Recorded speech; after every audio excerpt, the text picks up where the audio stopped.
اعلیٰ حضرت رحمۃ اللہ علیہ سے کسی نے پوچھا کہ عورتوں کا قبروں پہ جانا جائز ہے؟ فرمایا اگر بے پردہ عورتیں قبروں پہ جائیں تو یہ نہ پوچھو کہ جائز ہے کہ ناجائز ہے، یہ پوچھو اگر بے پردہ جائیں گی تو لعنتیں کتنی برسیں گی۔ مجھ سے یہ والا سوال پوچھو کہ لعنتیں کتنی برسیں گی، یہ بتا رہا حال ہی کوئی نہیں۔ ایسی سوچ نہ رکھیں، مزارات پر اسلامی بہنوں کو چاہیے کہ وہ نہ جایا کریں۔ ہاں، بارگاہ رسالت میں حاضری دے گی، جب حج کرے گی سرکار کے دربار میں حاضری دینا اب تو قریب بواجب، وہاں جائے اور کہیں، جنت البقیع میں بھی نہیں، صرف بارگاہ رسالت میں حاضری۔ تو کسی بھی عیسائی بہن کو مزارات پر نہیں جانا ہے، اور غوث پاک کے روزے پر بھی نہیں جانا منع ہے۔ غوث پاک اس سے خوش نہیں ہوں گے۔ اسلام بھائیوں کو بھی میری بات ماننی چاہیے، میں کوئی اپنی طرف سے نہیں کہتا، میرے آقا اعلیٰ حضرت رحمۃ اللہ تعالی علیہ نے عورتوں کو مزارات پر جانے کی جا بجا ممانعت فرمائی۔ مزارات اولیاء پر عورتوں کو نہیں جانا چاہیے۔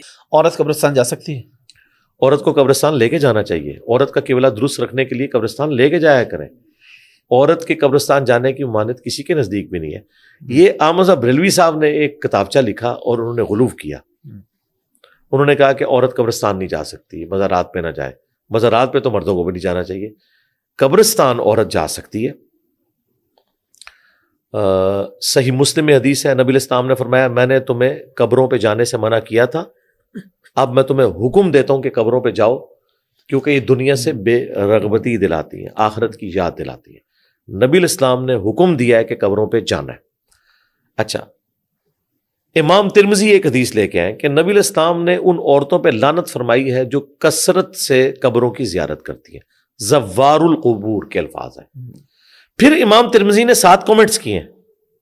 وہ کہتے ہیں اس حدیث میں ان عورتوں کی مذمت ہے جو کثرت سے قبرستان جاتی ہیں، کبھی کبھار والوں کی نہیں، یا یہ حدیث منسوخ ہے اس حدیث کی وجہ سے جو مسلم شریف میں بھی ہے اور ترمذی میں بھی، کہ میں تمہیں حکم دیتا ہوں کہ قبروں پہ جاؤ تاکہ آخرت کی یاد آئے۔ اس سے بھی بڑھ کر مسلم شریف میں حدیث ہے، اما عائشہ کہتی ہیں سلام اللہ علیہا، ایک رات میری آنکھ کھلی تو نبی الاسلام بستر پہ نہیں تھے، میں اٹھی اور نبی الاسلام کی تلاش میں نکلی، میں نے دیکھا کہ آپ بقیع غرقد قبرستان گئے ہیں۔ وہ قبرستان پیچھے پہنچ گئی اور وہ کہتی ہے میں نے نبی الاسلام کو دیکھا، آپ نے 3 دفعہ یوں ہاتھ اٹھا کے دعا کی۔ وہ کہتی ہے میں دور سے دیکھ رہی تھی، میں بھاگتی ہوئی واپس آئی، اپنے بستر پہ لیٹ گئی تاکہ حضور کو نہ پتا چلے کہ میں پیچھے جاسوسی کر رہی تھی۔ وہ کہتی ہیں کہ میرا سانس تو بھولا ہوا تھا، نبی الاسلام واپس آئے تو آپ نے کہا کہ عائشہ تم میرے پیچھے آئی تھی؟ کہا یا رسول اللہ، آپ نے فرمایا کہ تم نے گمان کیا کہ اللہ اور اس کا رسول خیانت کریں گے، یعنی میں کسی اور بیوی کے پاس چلا گیا ہوں؟ انہوں نے کہا یا رسول اللہ میں نے یہی گمان کیا تھا۔ تو آپ نے فرمایا میں قبرستان گیا تھا، کیونکہ جب میں رات کو سویا بستر پہ لیٹا تو حضرت جبرائیل علیہ السلام میرے پاس آئے اور انہوں نے کہا کہ اللہ تعالیٰ نے آپ کو حکم دیا ہے کہ آپ اسی وقت بقیع غرقد قبرستان جائیں اور ان لوگوں کے لیے مغفرت کی دعا کریں۔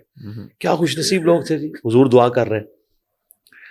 مسلم شریف میں ایک حدیث ہے، نبی الاسلام جنازہ پڑھا کے نکلے، آپ نے فرمایا قبرستان پہ آپ نے ایک عورت کا جنازہ پڑھا جو مسجد کی صفائی کرتی تھی، صحابہ کرام نے اس کو دفنا دیا، حضور کو بتایا بھی نہیں، بعد میں پتہ چلا، آپ نے کہا مجھے اس کی قبر پہ لے کے جاؤ، میں بھی جنازہ پڑھوں گا۔ مسجد میں صفائی کرنے والی حبشیہ عورت کی اتنی عزت کی آپ نے۔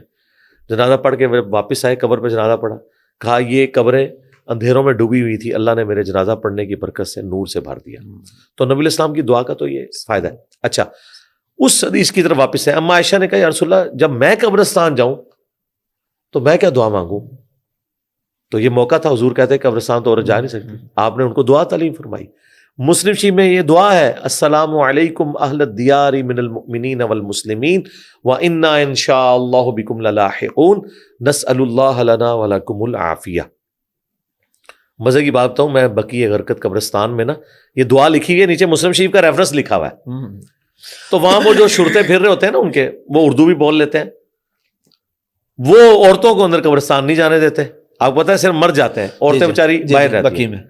تو میں نے ان کو باقاعدہ کہا، میں نے کہا یار یہ مسلم شریف کی تم نے حدیث لکھی ہوئی ہے، نیچے دعائیں لکھی ہیں، یہ تو دعا ہی اما عائشہ نے سکھائی ہے، اور اما عائشہ کو حضور نے کہا تھا جب تو قبرستان جا تو یہ مانگنا، تم لوگوں نے عورتوں کے اوپر کیوں بندی لگائی ہوئی ہے؟